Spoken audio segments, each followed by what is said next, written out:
नमस्कार दोस्तों, मेरा नाम है हरीश साहू और मैं आप लोग को क्लास 10th का मैथ्स सब्जेक्ट पढ़ाता हूं, जो कि सीजी बोर्ड के अंतर्गत है। ठीक है, तो चलिए दोस्तों, हम लोग पढ़ रहे हैं क्लास 10 कक्षा 10वीं का अध्याय 2, जिसका नाम है दो चरों का रैखिक समीकरण। ठीक है, प्रश्नावली 3 का हम अंतिम प्रश्न इस वीडियो में हल करने वाले हैं। आपको प्ले लिस्ट पर सभी मेरे वीडियो मिल जाएंगे। ठीक है दोस्तों, तो चलिए इसे हम हल करते हैं। तो प्रश्न नंबर 8 हमसे क्या कहता है, बोलता है कि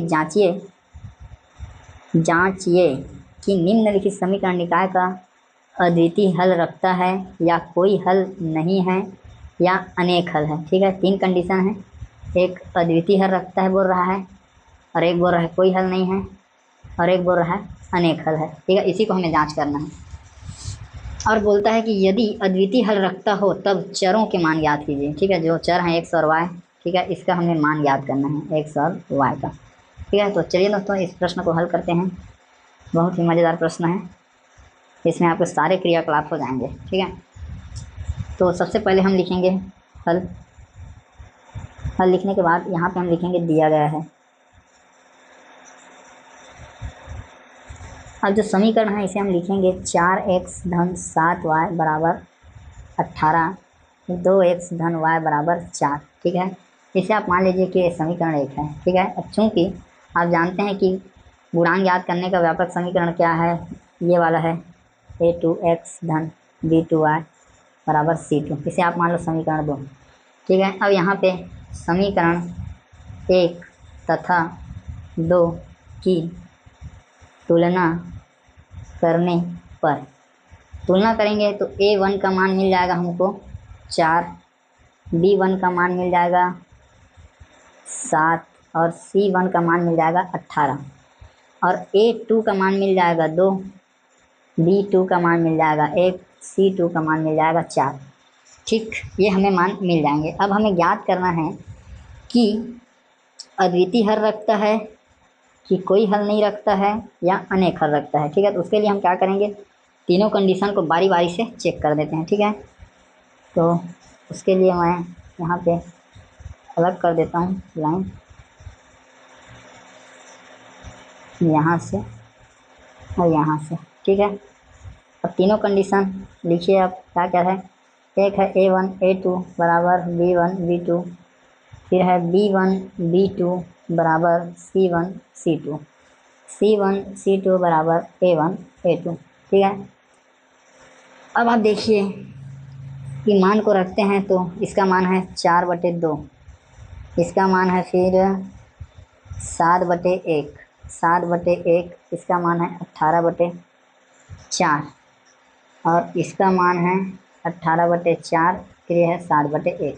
ठीक है, अब इसे आप हल कीजिए तो देखिए 4 गुणा 1 बराबर 7 गुणा 2, 4 बराबर नहीं है किसके, 14 के। तो ये एक पहला कंडीशन आया। इसमें देखो 7 गुणा 4 बराबर 18 गुणा 1 है ना, 7 चौक 28, फिर ये 18, ये भी बराबर नहीं है। इसको देखो 18 गुणा 1 बराबर 7 गुणा 4, तो कितना हो गया, ये 18 बराबर 28। ठीक है, तो ये दो तो मिल जाएंगे सेम सेम। ठीक है, लेकिन ये भी क्या है, बराबर नहीं है। तो यहाँ पर देखो कि a1 a2 बराबर b1 b2। ठीक है, ये क्या है, आपस में बराबर नहीं है।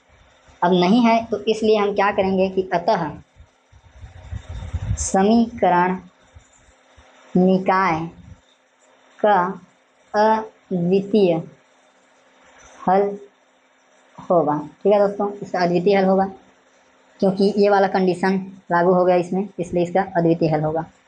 अब बोला है कि चरों का मान ज्ञात कीजिए, तो चलिए उसको हम लोग विलोपन विधि द्वारा बना देंगे। 4x धन 7y बराबर 18, अतः 4x धन 7y बराबर 18, और है 2x धन y बराबर 4, 2x धन y बराबर 4। ठीक है, क्या करते हैं, इसमें 2 का गुणा कर देते हैं तो 4 बन जाएगा, फिर घटा देंगे तो क्या हो जाएगा, x वाला टर्म कट जाएगा, y का मान निकल जाएगा। ठीक, तो इसको मानेंगे समीकरण 1, इसको मानेंगे समीकरण 2, और यहाँ पे लिखेंगे कि समीकरण 2 में 2 का गुणा करने पर जब गुणा करेंगे तो हमारा समीकरण 2 इस प्रकार से हो जाएगा, 2 का गुणा होगा 2x धन 2y और इधर 4 का गुणा होगा 2 से, यह हो गया 4x धन 2y बराबर 8। इसे मान लो समीकरण 3। अब क्या करेंगे, समीकरण 1 में समीकरण 3 को घटा देंगे। ठीक है, यहाँ पे लिखते हैं कि समीकरण 1 में समीकरण 3 को घटाने पर, ठीक है, अब जब घटा देंगे तो कैसे घटेगा, लेफ्ट साइड से घटेगा। तो यहाँ 2x धन y फिर ऋण 4x,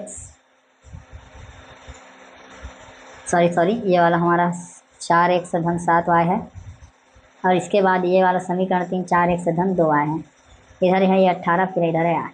ठीक है, 4x धन 7y ऋण 4x ऋण 2y बराबर 10। ठीक है, यहाँ देखिए एक धन में एक ऋण में कट गया। अब 7y से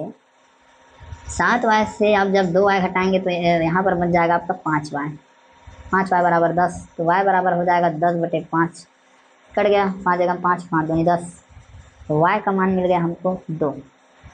ठीक है, y का मान मिल गया 2। y के मान को कहाँ रख दो आप, y के मान को हम लोग रख देते हैं समीकरण 3 में। ठीक है, तो यहाँ पे लिखते हैं y के मान को समीकरण 3 में रखने पर, ठीक है, जब 3 में रखेंगे तो 3 हमारा क्या है, समीकरण 4x धन 2y बराबर 8, 4x धन 2y बराबर 8।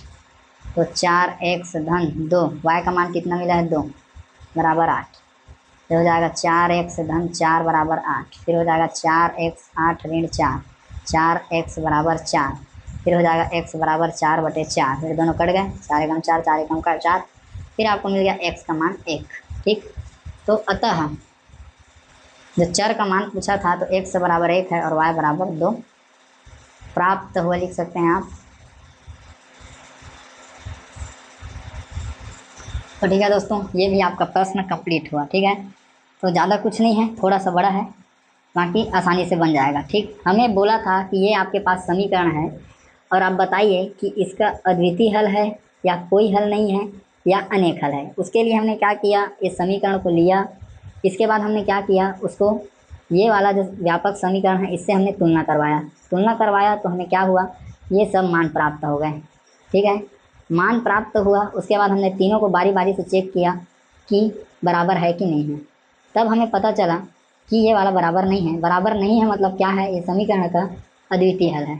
और प्रश्न बोला था कि जब अद्वितीय हल है तो चरों का मान बताओ। उसके लिए हमने समीकरण को प्रतिस्थापन विधि द्वारा हल करके x और y का मान निकाला। x का मान 1 प्राप्त हुआ, y का मान 2 प्राप्त हुआ। तो ठीक है दोस्तों, ये आपका प्रश्नावली पूरा कंप्लीट हुआ। बहुत बहुत आपका धन्यवाद वीडियो को देखने के लिए। ज़्यादा से ज़्यादा इसे आप ज़रूरतमंद तक शेयर करें दोस्तों, वीडियो को लाइक ज़रूर करें और मुझे सपोर्ट करने के लिए मेरे चैनल को सब्सक्राइब करें। तो ठीक है दोस्तों, बहुत बहुत आपका धन्यवाद। मिलेंगे नेक्स्ट वीडियो में, तब तक के लिए जय।